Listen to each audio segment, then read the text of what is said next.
നിന്റെ കവളെന്താ ചുവന്ന് കിടക്കുന്നത്? വല്ലതും തേച്ചോ? ഏയ് ഞാനൊന്നും തേച്ചില്ല. ജന്മനാ എന്റെ മുഖം അങ്ങനെയാ. അസൂയ.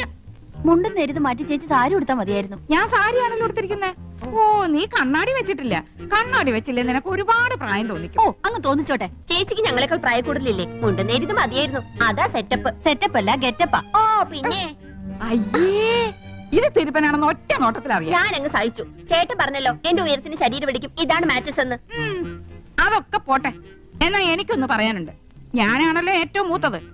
യമുന വന്ന ആദ്യം വരേണ്ടത് എന്റെ മുറിയിലേക്കാ. നാക്കെടുത്ത യമുന ഇംഗ്ലീഷേ പറയൂ. കുറച്ചെങ്കിലും ഇംഗ്ലീഷ് അറിയാവുന്ന എനിക്കാ. ആദ്യം എന്റെ മുറി വരട്ടെ. കാണാലോ പൂരം. യമുന ആദ്യം എന്റെ മുറിയിലേക്ക് വരൂ. ഞങ്ങള് സമപ്രായക്കാരല്ലേ. ഭാഗ്യദോഷത്തിന് ഞാൻ സിനിമാ നടി ആയില്ലെന്നുള്ള കാര്യം യമുനയ്ക്ക് അറിയാം. അത് ശരി. ഇതെന്താണ്? ഇതൊന്ന് കെട്ടി തന്നെ. എന്റെ പൊന്നും കൊടുത്ത ചേച്ചിയല്ലേ, ഇത് എനിക്ക് തരുമോ? എനിക്കിതാ ചേച്ചി. അപ്പൊ രണ്ടുപേർക്കും വേണം അല്ലേ?